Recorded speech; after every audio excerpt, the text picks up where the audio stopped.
하겠습니다. 오늘 주어진 본문 속에서 시대를 분별하고 함께 세우라라는 제목으로 하나님 말씀 함께 증거하겠습니다. 지난 한 주간 우리나라를 뜨겁게 했던 소식이 있었습니다. 한국과 미국 사이에 무역 관세 협상이 탁자 위로, 테이블 위로 올라왔습니다. 협상이 체결된 이후에도 그와 관련된 여러 가지 많은 소식들 때문에 그야말로 뜨거운 한 주간이었습니다. 전문가들은 이제 한 고비를 넘겼다. 이제 앞으로 이와 비슷한 여러 위기적인 상황들이 계속될 것이다 라는 전망을 내놓기도 해서 우리로 하여금 불안하게 만들기도 합니다. 특정 산업을 보호하기 위해서 서로 자신의 이익을 앞세우며 치열하게 이해관계를 조율하는 그러한 일들이지요. 전 국민이 손에 땀을 쥐고 지켜볼 수밖에 없었던 이유는 이 경제가 더 이상 단순한 거래 영역이 아니라 국익과 주권, 미래 전략까지 연결되는 치열한 시대 읽기가 되어버린 그런 전쟁터가 되어버렸기 때문에 그렇습니다. 세상은 점점 더 복잡해지고 더 어지러워지는 듯합니다. 나라와 나라 사이의 균형이 점점 깨지고 정말 미묘한 관계들로 계속해서 변해가고 있습니다. 계속해서 우리는 매스컴 속에서 들려지는 다양한 뉴스와 소식들을 듣지만 과연 이 시대를 하나님은 어떻게 보고 계실까라는 질문을 한 번쯤 우리가 던져볼 필요가 있습니다. 우리가 역대기서의 말씀을 요즘 계속 보고 있지 않습니까? 그런데 이 역대기서의 말씀을 보는 것도 같은 이유 때문입니다. 성경에 기록된 이스라엘의 역사를 통해서 하나님의 관점으로 우리가 살아가는 이 시대를 해석하고 이 시대를 읽어내는 능력을 위해서 필요한 것입니다. 우리가 살아가는 이 시대는 경제, 정치, 사회, 문화 그 어떤 한 분야를 제외하지 않고 모든 분야가 그야말로 혼란과 분열이 일어나고 있는 그러한 시대를 요즘 우리가 살아가고 있는 듯합니다. 그러나 이런 격변의 시기일수록 하나님의 백성들은 더욱 깨어 있어야 합니다. 우리가 정신을 바짝 차리고 이 시대가 어떻게 어디로 흘러가는지를 볼 수 있어야 합니다. 왜냐하면 세상의 눈으로는 보이지 않지만 그러나 하나님의 손은 지금도 이 역사의 줄기를 붙잡고 계시기 때문이죠. 그래서 우리 주님은 날마다 말씀을 통해 우리에게 질문하시는 겁니다. 지금이 우리가 살아가는 이 시대가 지금이 오늘이 어느 때인지 너희는 알고 있느냐라고 물으시는 겁니다. 이 때가 어느 때인지를 알고 지금 너는 무엇을 위해 누구와 함께 있는가라는 질문을 하고 계십니다. 오늘 우리가 함께 나눌 역대상 12장의 말씀은 바로 이와 같은 질문에 응답한 사람들의 이야기입니다. 이들은 단순히 칼을 든 군사들이 아니었습니다. 시대를 읽고 하나님 나라의 비전을 품고 그 말씀에 따라 움직인 사람들의 이야기가 오늘 우리가 함께 읽은 본문의 말씀입니다. 계속해서 말씀드리지만 우리가 읽고 있는 이 역대기는 바벨론 포로 이후 그 기록된 역사서인데 이 포로에서 회복된 유다 백성들에게 그들을 다시 신앙의 정체성을 세워주고 또 무너졌던 그 공동체의 사명을 다시 일깨워주기 위해서 선포되었고 또 사용되었던 말씀이 이 역대기서의 말씀입니다.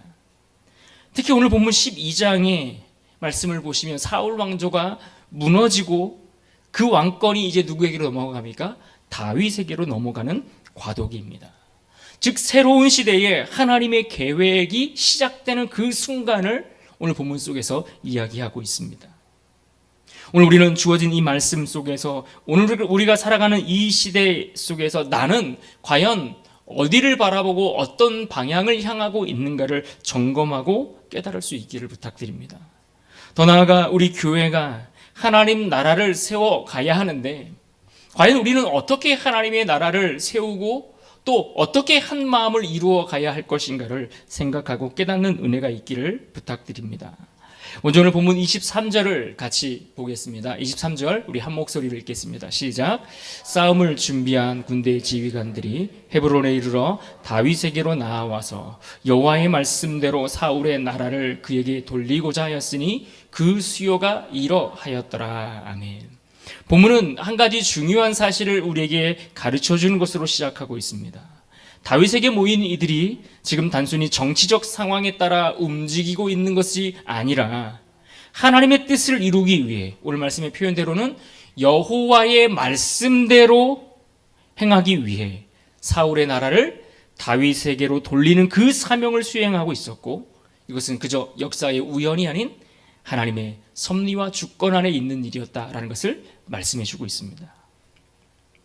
당시 상황을 볼 때 사울 왕조는 하나님의 심판으로 무너져 가고 있었습니다. 아직도 그를 따르는 지파들이 있기는 있었지만 하나님의 심판으로 무너지고 있었고, 그리고 다윗은 헤브론에서 작지만 유다 지파의 왕으로서 무려 7년여 시간을 그렇게 통치하고 있던 때입니다.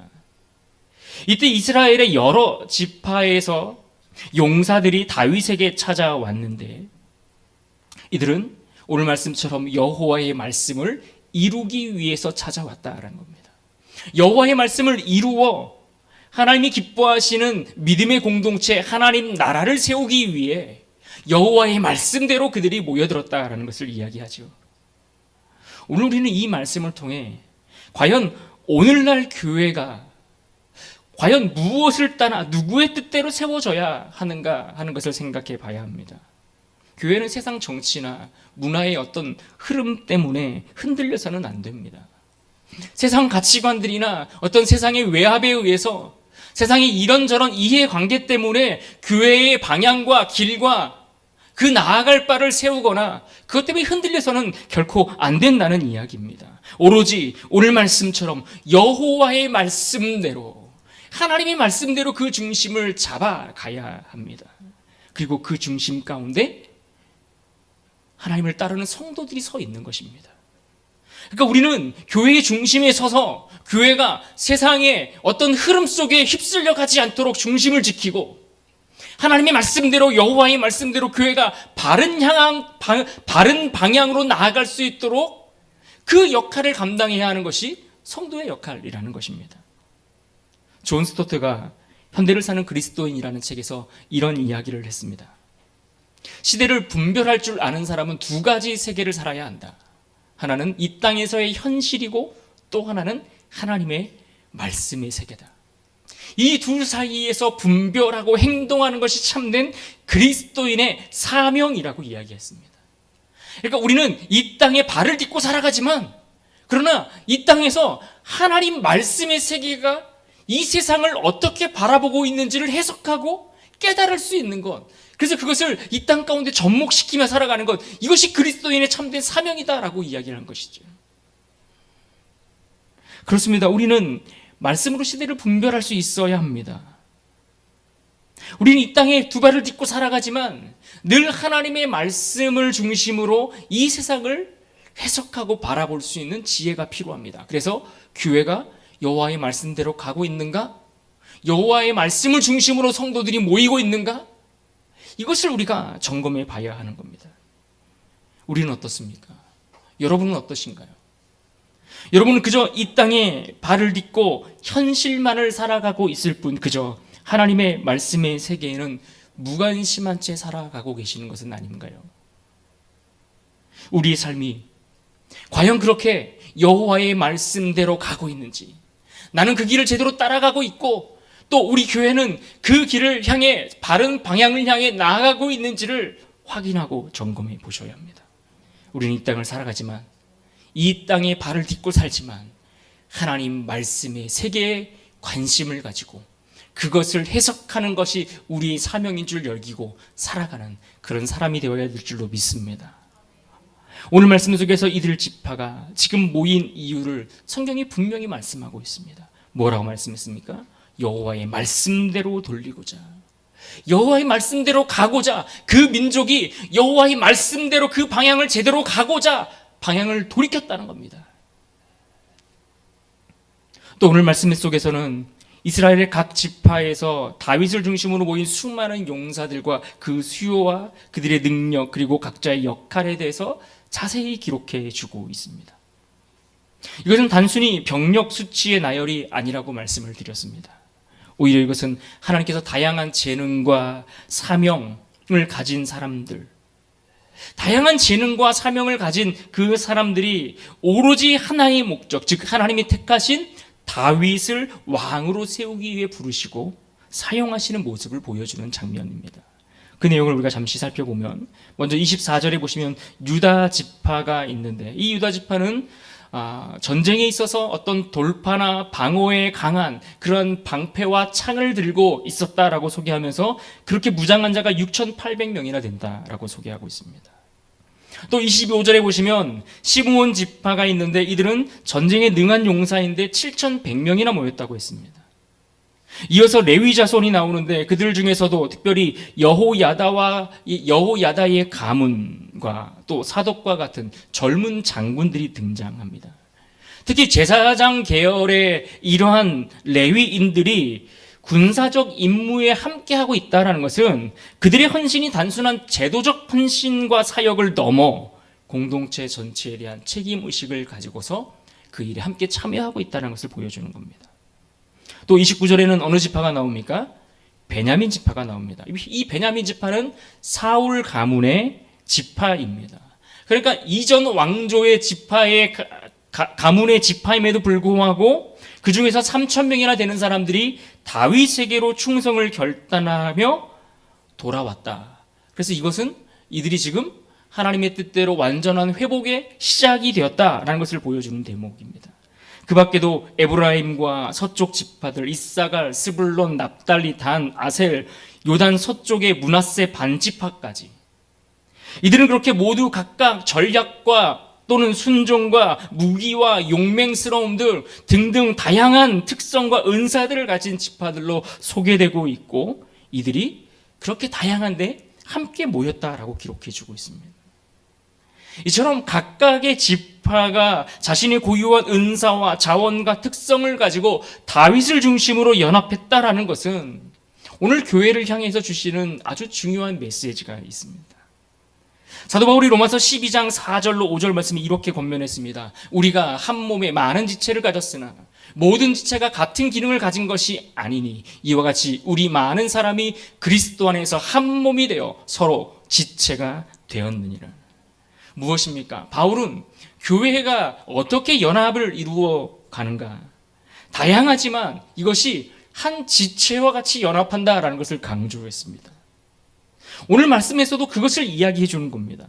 이스라엘의 12지파가 얼마나 다른 그 특성들을 가지고 있습니까? 각기 다른 지역에서 다른 위치와 특성을 가지고 있음에도 불구하고 다윗을 중심으로 하나가 되었다는 것은 그들의 다양성이 결코 그들이 분열할 수 있는 이유가 되지 않고 그들의 다양성은 오히려 연합의 자산이 되었다는 것을 보여줍니다. 어쩌면 그들이 다양하기 때문에 그들의 다양성 때문에 그들이 각기 다른 특성들 때문에 그들은 함께할 수 없다라고 하는 함께할 수 없음의 이유를 그렇게 될 수도 있을 것입니다. 그러나 그들은 그렇게 하지 않고 분열이 아닌 연합을 이루어가기 힘썼다라는 겁니다. 오늘날 교회도 마찬가지입니다. 다양한 성격, 은사, 직분, 경험, 학벌, 출신 다 다릅니다. 그 모든 다른 재능과 특성이 그렇게 다양하고 다르기 때문에 우리는 분열될 수밖에 없다라고 이야기하는 것이 아니라 오로지 하나의 목적, 예수 그리스도의 몸된 교회의 사명 아래 하나 될 때 오히려 놀라운 시너지와 하나님의 영광을 드러낼 수 있다라는 것을 오늘 말씀이 우리에게 보여주고 있습니다.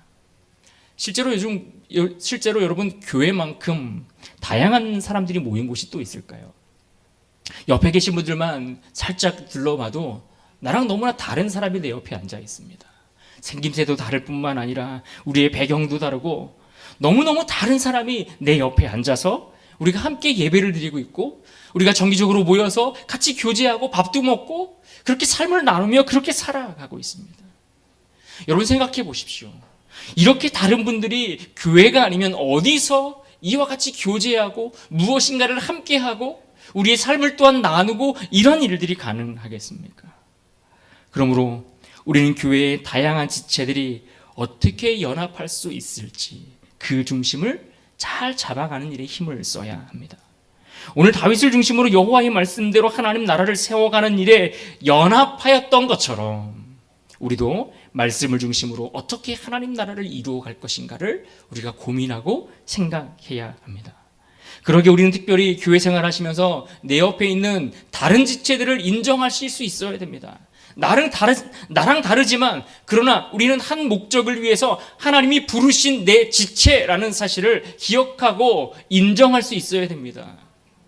내 오른손이 왼손을 인정해야 할 수밖에 없는 것처럼 내 발이 두 눈을 인정하고 내 코가 내 입을 인정하지 않으면 한 지체 한 몸으로서 나라는 존재가 존재하는 것 자체가 불가능한 것처럼 오늘 우리는 우리 옆에 있는 다른 성도들을 보면서 그는 나랑 다르고 나랑 너무나 많은 다른 특성들을 가지고 있지만 그러나 우리가 지체라는 그 사실을 우린 결코 잊지 마셔야 합니다. 그래서 우리는 다른 지체를 인정해야 합니다. 오히려 그들의 특성을 인정하고 포용할 수 있는 마음과 자세가 필요하죠. 하나님은 처음부터 다윗과 마음이 잘 맞았던 유다 지파만을 데리고서 하나님 나라의 왕국을 세우려고 하지 않으셨습니다. 유다를 강하게 부강하게 하셔서 그 힘으로 다른 나라 다른 지파들을 흡수하는 방식을 택할 수도 있었지만 하나님은 그렇게 하지 않으셨습니다.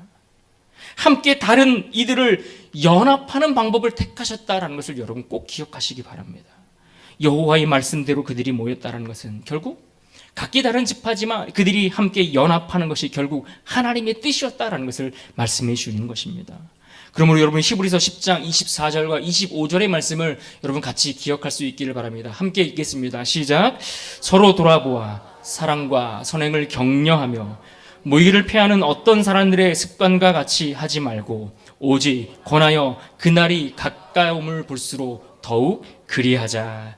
아멘. 서로 격려하며 서로 힘써 모이기를 더 애쓰고 서로 권하여 하나님 나라가 다가오는 그때까지 완전히 이루어지고 성취될 때까지 우리가 그것을 함께 힘쓰며 나가자라고 권면하고 있는 것입니다. 그런데 오늘 말씀 속에서 이렇게 다양한 지파들 중에서 조금 주목해 보고 싶은 지파가 있습니다. 그들은 바로 이사갈 자손들입니다. 그들의 특징을 32절에 이렇게 말씀하고 있는데요. 32절에 보시면 이사갈 자손 중에서 시세를 알고 이스라엘이 마땅히 행할 것을 아는 우두머리가 200명이니 그들은 그 모든 형제를 통솔하는 자이며 이사갈 자손에 대해서 소개하면서 그들은 시세를 아는 자들이었다라고 그렇게 표현하고 있습니다. 이 표현은 그들이 시대의 분위기나 유행을 알고 있었다라는 것을 의미하는 것이 아닙니다. 히브리어로 이 단어는 이따임이라는 단어인데 때, 시기, 계절을 뜻하는 단어입니다. 그래서 이것은 하나님의 섭리 속에서 흘러가는 그 시대의 흐름을 분별하고 해석하는 지혜를 가리킵니다.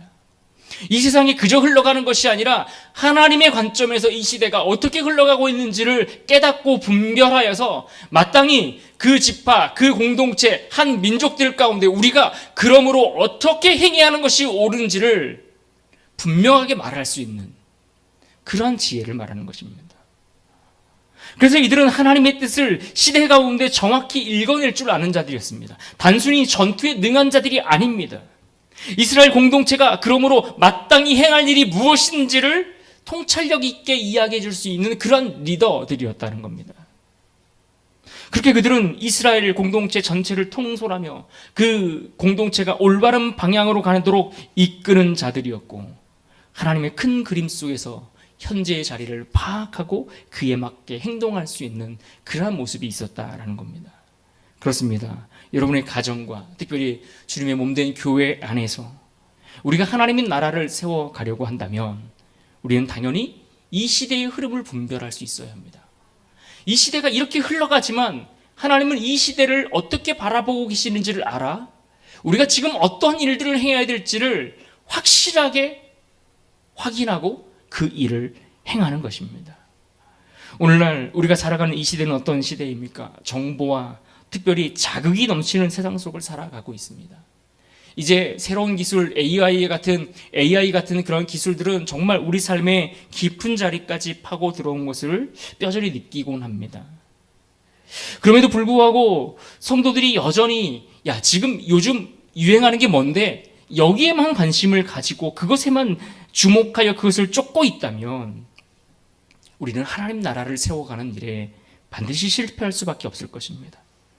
그래서 우리 질문이 좀 바뀌어야 됩니다. 야, 요즘 유행이 뭔데? 요즘 다른 사람들이 다 하는 게 뭔데? 이런 질문이 아니라 과연 하나님이 지금 무엇을 원하시는가? 라는 질문으로 바꿔야 됩니다.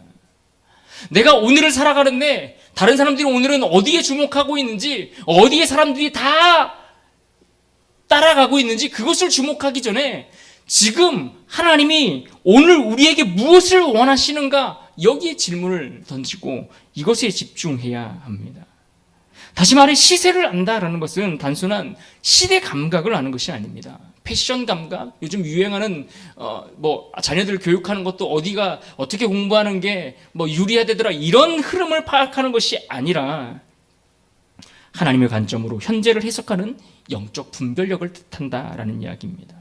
그래서 지금 이사갈 자손에게 주신 지혜는 단순한 지적 판단이 아니었습니다. 기도와 말씀 안에서 하나님의 뜻을 찾고 공동체에 그것을 분명히 말할 수 있는 영적 리더십이었습니다. 성경에서 말하면, 엄밀히 말하면 성경에서 말하는 예언이라는 것도 같은 맥락 속에서 이해할 수 있는 겁니다. 수많은 선지자들을 통해서 하나님께서 그 시대에 필요한 예언의 말씀들을 주셨습니다. 그런데 이 예언이라는 것이 무엇입니까? 하나님의 말씀을 통해 시대를 분별하는 것 아닙니까? 이 시대를 하나님의 말씀으로 분별해서 이 시대가 어떻게 흘러갈 것인지를 예언하는 겁니다. 그러하기에 우리는 오늘 어떤 일들을 행하며 어떠한 자세, 어떠한 태도, 어디에 위치해 있어야 하는지를 분명하게 제시해 줄 수 있는 것. 그래서 마땅히 해야 할 것을 제시해 주는 것. 그래서 성도들이 오늘을 살아간다라는 것은 이처럼 선지자적인 삶을 살아가는 겁니다. 하나님의 말씀으로 세상 속에서 방황하에서 어디로 가야 될지를 알지 못하는 사람들에게 그 말씀을 통해 그들의 삶의 방향들을 깨닫게 해주고 하나님의 뜻을 드러내도록 하는 역할, 이것이 성도들의 역할이어야 하는 겁니다. 그러므로 시대를 분별하는 이 지혜는 하나님 나라를 세워가는 일에 필수적이다라고 이야기할 수 있습니다. 하나님 나라는 그렇게 그냥 무질서하게 무작위로 확장되는 것이 아닙니다. 시대를 분별하고 상황을 분별하고 그에 따른 전략적인 순종과 공동체가 하나 되어 하나님의 뜻을 실현하고자 할 때에 그때 비로소 우리를 통해 이 땅 가운데 하나님의 나라가 온전히 세워지고 확장되어져 가는 것입니다. 여러분의 가정도 교회에서 하는 많은 사역, 선교나 또 다음 세대를 길러내는 것, 또 사회적으로 교회가 감당해야 될 사회적 책임들, 이런 영역들까지 모두가 다 같은 원리로 적용되고 또 실천되어야 하는 것이죠.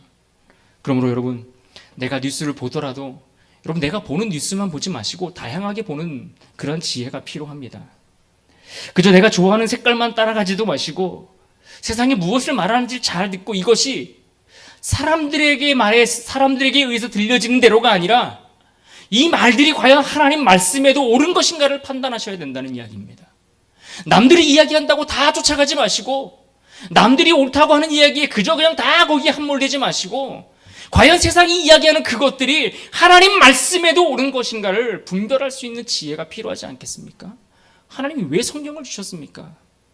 왜 하나님의 말씀을 우리의 손에 쥐어주셨습니까? 이 시대를 분별하라고 주신 것입니다.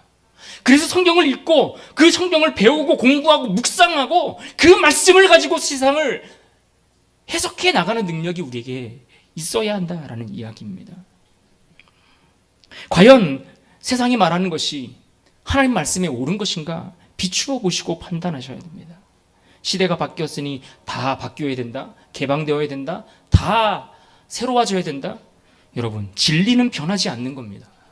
과연 진리가 변하지 않는 그 범위 안에서 세상을 어떻게 아름답게 바꿔갈 것인가를 고민하셔야 되는 겁니다. 이것이 성도들이 이 땅을 살아가는 지혜고 성도들의 사명입니다. 이것이 하나님 나라에 옳은 것인가를 생각해 보셔야 하는 겁니다. 하나님 나라 안에서 정말 복음에 합당한 가치가 선명하게 드러나고 있는지, 내 삶이 그 복음의 가치를 선명하게 드러내는 삶을 살아가고 있는지, 우리 교회가 그렇게 가고 있는지 여러분 생각하시고 기도하시고 그러한 일을 선택할 수 있는 우리 모두가 될 수 있기를 주님 이름으로 축복합니다. 오늘 말씀의 결론이 오늘 말씀 본문 마지막 절에 기록되어 있는데요, 다윗을 중심으로 모인 각기 다른 여러 지파들의 특징들이 그들에 대한 결론이 38절에 이렇게 기록되어 있습니다. 한 목소리를 같이 읽겠습니다. 시작. 이 모든 군사가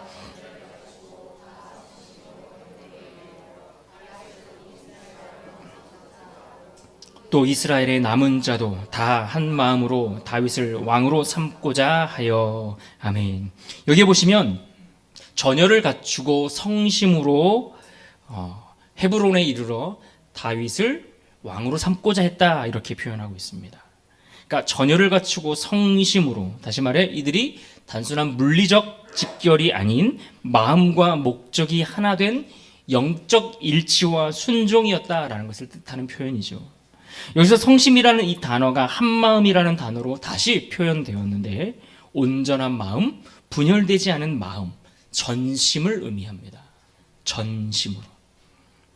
공동체가 같은 믿음과 헌신으로 하나님 앞에 하나 되어 지금 다윗 왕을 이스라엘의 왕으로 세우고자 하는 그 사명을 함께 감당했다라는 말이죠. 이스라엘의 여러 지파로부터 온 사람들이 서로 다른 배경과 다른 지역, 다른 특징들을 가지고 있지만 하나님께서 세우시는 다윗을 중심으로 하나 되기에 힘쓰고 그렇게 살아가기를 결단했다는 겁니다. 하나님이 다윗을 통해서 하나님 나라를 세워가려고 하는 그 일에 하나가 되기를 결단했단 말입니다. 이것이 오늘 교회에 어떻게 적용되어야겠습니까? 앞에서 말씀드렸던 것처럼 교회는 다양한 은사와 성향과 여러 연령대의 성도들이 모인 곳입니다. 하지만 우리는 동일한 목적을 가지고 있습니다. 하나님 나라를 세워가는 공동의 목적. 이 목적을 위해서 우리가 하나 되고 연합할 때에 세상이 감당할 수 없는 능력을 발휘할 수 있다는 겁니다. 그래서 예수님이 어떤 기도를 드리셨습니까? 요한복음 17장 21절에서 이런 기도를 했습니다. 아버지여, 아버지께서 내 안에, 내가 아버지 안에 있는 것 같이 그들도 다 하나가 되어 우리 안에 있게 하사 세상으로 아버지께서 나를 보내신 것을 믿게 하옵소서. 여러분, 예수님께서 이 기도를 드리신 이유는 제자들과 또 그들을 통해서 앞으로 믿게 될 많은 성도들, 그들이 모두가 하나가 되어서 세상 사람들로 하여금 하나님께서 예수 그리스도를 우리를 구원하기 위해 이 땅에 보내신 것을 믿게 하기 위해서 이와 같은 기도를 하고 있는 겁니다. 그러니까 우리가 하나 되어서 하나님 나라의 일을 위해 하나 될 때에 세상은 예수 그리스도가 누구인지를 보게 될 것이라는 겁니다. 우리가 하나님 나라를 위해 한마음을 이루어가고 연합을 이루어갈 때에 세상은 과연 하나님이 이루어가시는 하나님 나라를 주목해 볼 것이다 라는 이야기이죠. 교회의 하나됨은 단순한 조직적 통일이 아닙니다. 하나님과 예수님의 관계가 본질적으로 영적인 연합인 것처럼 이 연합이 세상 앞에서 신뢰와 진리를 드러내는 강력한 증거가 되기 때문에 예수님 이와 같은 간절한 중보의 기도를 드리고 있는 것입니다. 제가 어려서 자란 교회의 이름은 한마음이지만 하나됨에 실패하고 나뉘어 쪼개어지고 말았습니다. 교회가 나뉘어지고 쪼개진 이유는 분명하고 명확했습니다. 인간의 생각이 하나님의 생각을 대신했기 때문입니다. 하나님을 두려워하는 자가 없었습니다. 하나님 나라의 일에 관심 있는 자가 없었습니다. 앞에 선 리더들조차도 자기 배를 배불리게 하는 그 일에는 혈안이 되어 있었지만, 그러나 하나님 나라의 일에는 누구도 관심 없는 이들만 있었기에 교회가 나뉘고 쪼개지고 흩어질 수밖에 없었습니다. 여러분, 오늘 갖고 계신 주보의 예배 순서 오른편에 보시면 무엇이 나와 있습니까? 성산교회의 핵심 가치가 소개되어 있습니다. 우리가 지난 한 해에는 우리가 예배 때마다 마지막에 이 공동체 고백을 우리가 함께 나누고 고백했던 기억이 있습니다. 여러분, 성산교회의 핵심 가치가 무엇입니까? 이 내용들을 간략하게 정리하면 우리가 하나님의 백성으로서 예수님의 제자처럼 이 땅을 살아가는 겁니다. 우리가 세상에 속한 자들이 아니라 하나님께 속한 하나님의 백성으로서 예수님을 따라갔던 그 제자들처럼 오늘을 살아가는 것, 이것이 오늘 우리가 추구하는 성산교회의 핵심 가치이고 변하지 않는 방향입니다.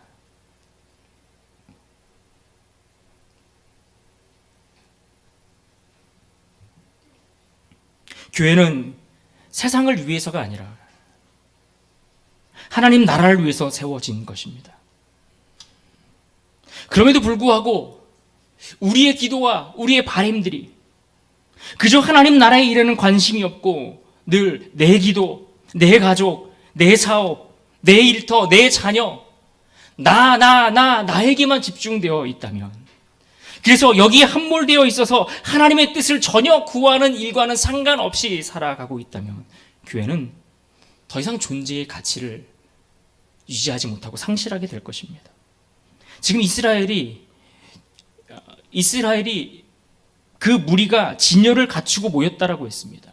무기를 가지고 싸울 준비를 하고 모였다라는 이야기입니다. 다시 말해 그들은 무기를 가지고 함께 모였지만 그들의 힘으로 무력으로 하나님 나라를 이룩하려고 한 것이 아니라 하나님 나라를 위해 하나님의 방법과 하나님이 원하시는 말씀의 뜻대로 다윗을 왕으로 삼고자 그 일을 이루어가고 있다는 것입니다. 교회는 세상을 위해서가 아니라 하나님 나라를 위해서 세워진 것입니다. 세상 일을 위해서 교회가 존재하는 것이 아니라 하나님 나라의 일을 이루어가기 위해서 존재하는 겁니다. 여러분 이것을 기억하셔야 됩니다. 다른 교회 이야기를 하는 것이 아니라 오늘 우리 성산교회 이야기를 하고 있는 것입니다. 올해를 시작하면서 우리가 처음 시작한 단기 선교, 이 사역도 계속 멈춤 없이 지속적으로 해나가야 하지 않겠습니까? 지역사회를 섬기기 위해 시작한 수요 자녀 축복 기도회와 또 사랑과 섬김으로 우리 청소년들에게 좀 더 다가가 보자고 그렇게 시작한 음식점도 복음 안에서 복음의 통로가 되기 위해서 잘 세워가야 할 것입니다. 그리고 처음 시작한 소그룹 나눔 예배도 불협화음이 아닌 깊이 있는 영적 나눔이 되기 위해서 힘써야 할 것입니다. 청년들을 말씀으로 양육하고 다음 세대를 인격적으로 주님을 닮은 그러한 자녀들로 자라나게 해야 하는 일들, 이 모든 일들이 우리가 해야 할 일들입니다. 그러려면 이 일들에 사용될 하나님의 일꾼들이 필요하겠죠. 그럼 우리는 그 일꾼에 필요한 적합한 인원들도 선출하고 세워야 할 것입니다. 하나님 나라를 위해 달려가고자 하는 신실한 일꾼들이 세워져야 합니다. 곧 우리는 그러한 일꾼들을 세워갈 것입니다. 그러면 많은 기도가 필요합니다. 하나님 나라의 일에 관심을 가지고서 그 나라가 확장되고 세워져가는 그 일에 마음을 같이 할 수 있는 사람들이 필요합니다. 여러분은 교회의 이러한 사역들과 교회가 가고자 하는 이 하나님 나라의 거룩한 일들을 위해 가고자 하는 그 방향에 대해서 관심을 가지고 있으십니까? 나를 위해, 내 가정을 위해, 내 사업을 위해 기도할지언정 교회를 위해, 교회 사역을 위해, 하나님 나라를 위해 여러분 기도하고 계신가요? 여러분 이것은 저 혼자만이 할 수 있는 일이 아닙니다. 저 혼자 기도하라고 저를 이곳에 세우신 것도 아닙니다.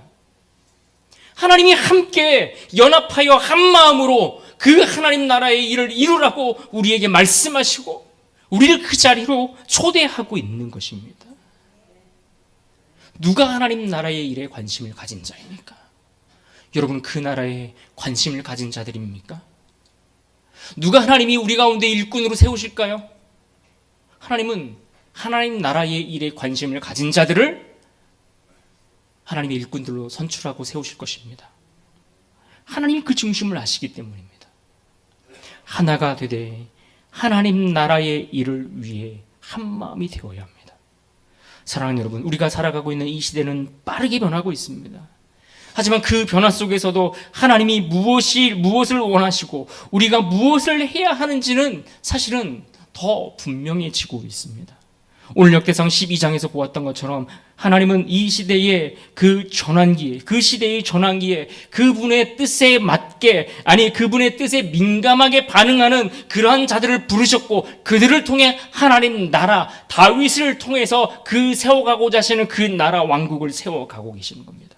시대를 분별하고 하나님 나라의 일에 관심을 가진 그 자들을 불러서 그들을 통해 그 나라를 세워가신다는 겁니다. 그러한 일꾼들을 통해서 세워가시는 겁니다. 그래서 사도 바울은 고린도전서 4장 20절에서 이렇게 말했습니다. 하나님의 나라는 말에 있지 않고 오직 능력에 있다라고 했습니다. 그 나라에 관심을 가지고 그것을 사모하는 자들에게 하나님의 능력을 부어주시기 때문입니다. 말만 많이 한다고 되는 것이 아니라 우리가 그렇게 관심을 가지고 살아가는 것, 그것이 능력인 것입니다. 이제 우리도 하나님 나라의 그 부르심 앞에 응답할 수 있기를 부탁드립니다. 우리가 살아가는 이 시대를 하나님의 눈으로 분별할 수 있기를 부탁드립니다. 우리가 살아가는 이 세상 속에서 하나님 나라를 위해 나는 어떤 은사와 어떤 자리에 머물러 있는가를 질문해 보시기를 부탁드립니다. 그리고 하나님 나라의 일을 위해 한 마음으로 우리가 향하고 있는가? 나는 그러한 일꾼으로 잘 준비되고 있는가? 우리를 돌아볼 수 있기를 부탁드립니다. 흔들리고 어지러운 세상 한가운데서 하나님 나라를 굳건히 세워가는 그러한 교회 될 수 있기를 바랍니다. 시대를 분별하고 함께 세워 하나님의 능력을 이 땅 가운데 선명하게 드러낼 수 있는 그러한 교회, 그러한 성도, 그러한 일꾼 다 될 수 있기를 주님의 이름으로 축복합니다. 아멘.